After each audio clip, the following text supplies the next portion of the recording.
the product life cycle, and the Boston matrix.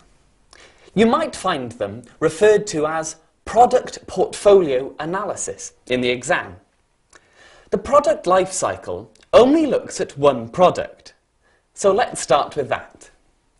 All products have a life cycle, and by that I mean that they are introduced onto the market, but at some point may disappear from the market. How long they are around is their life, and firms want their products to have long and profitable lives. Here's a diagram of a product life cycle. As we can see, sales and revenue run up the side, and time runs along the bottom. There are 4 sections because all products are introduced, then grow, then mature, and finally decline. Some products are introduced and then grow very quickly. They have a brief maturity and then decline rapidly. For example, fashion and toys.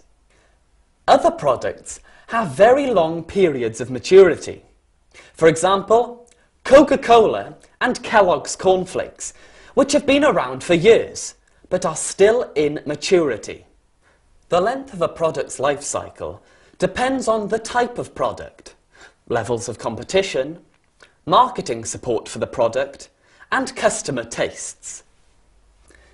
It's important to recognise that during development, the product will be costing the firm a lot of money in terms of design, production, and advance promotion.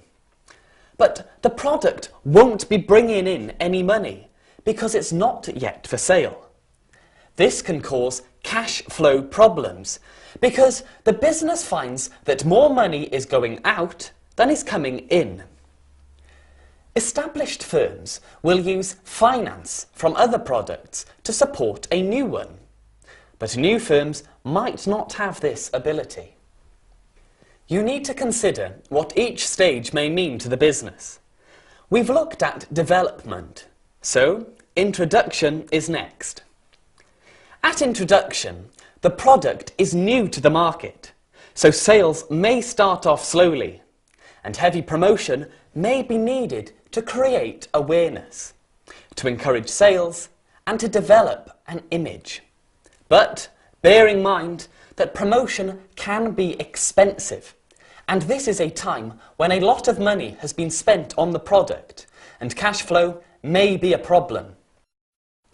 This is a problem that many firms face because they won't have unlimited finance to support the product. But if they don't promote it well enough, they won't gain enough revenue to cover their costs. During introduction, there's also likely to be an underutilisation of capacity, as there isn't the demand to be producing to full capacity.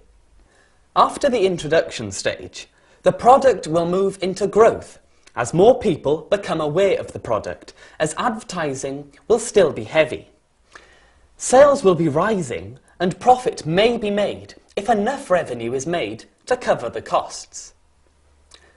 As sales increase, the firm will produce more items and will be making better use of its capacity.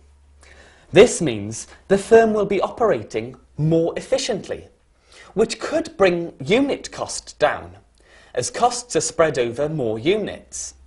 Firms can't be complacent though, because if the market is proving lucrative, new competitors may try and enter the market and pose a threat to the company's sales. Gradually, sales will stabilise and remain constant. This is the maturity stage. But this doesn't mean the firm can relax its marketing activity. Promotion will still be needed to remind people of why the product is so good. Just look at how much promotion is still done for brands such as Nike, Audi, and Coca-Cola. Cash flow will be positive and profits will be made. Often money from mature products is used to support products in development or newly introduced products. The final stage is decline, where sales start to fall. At this point, the firm can either withdraw the product, wait until other competitors have withdrawn their products and take their sales, or use extension strategies to revitalise the product and increase sales. Why don't you have a go at coming up with some extension strategies for Kellogg's cornflakes? Make a list of possible strategies on one side and then analyse each one on the other side. So, how did you get on? Were you able to come up with quite a few? You probably had these on your list. The firm could lower its prices, but whether this works depends on what competitors do and whether sales increase enough. If they don't, profit could be affected. There's also the risk that competitors could retaliate and lower their prices. If this is the case, the extension strategy won't work. Lowering the price could have an impact on the image of the product. We tend to link price and quality. So, if the price goes down, people may think the quality has gone down too. Alternatively, sales promotions are often used as extension strategies. Competitions or buy one get one free offers can stimulate sales. But bear in mind that at the end of the promotion, customers may swap back to their old brands. Trying to get your customers to buy your product more often is a good way of increasing sales. Kellogg's actually tried this strategy a few years ago with some success. Even now, Kellogg's are trying to get us to replace our unhealthy snacks with one of their low-calorie bars. Of course, this will mean our diet is more balanced, but will also mean more sales for their bars. The last one here is to target a new market segment. If the product could be used by other people, for example, baby lotion being used as a moisturiser, then sales could increase.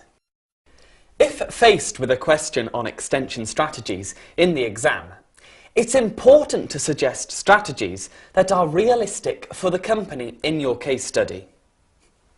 So, we've looked at application and analysis here. But if an exam question were to ask you to evaluate possible extension strategies, you'd have to weigh up which of the 4 ideas was the most suitable and say why.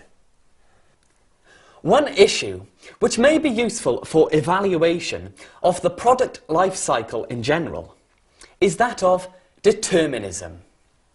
This is the idea that it may be difficult to know exactly what stage a product is at.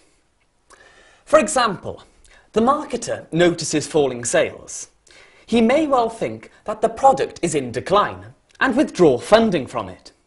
His actions will definitely lead the product into decline, even if it wasn't really heading for decline in the first place. The same is true if an increase in sales is noticed. The marketer may think the product is heading towards growth, and therefore increase promotion. The effect will be an increase in sales. So, determinism is an issue that businesses need to be aware of when using the product life cycle.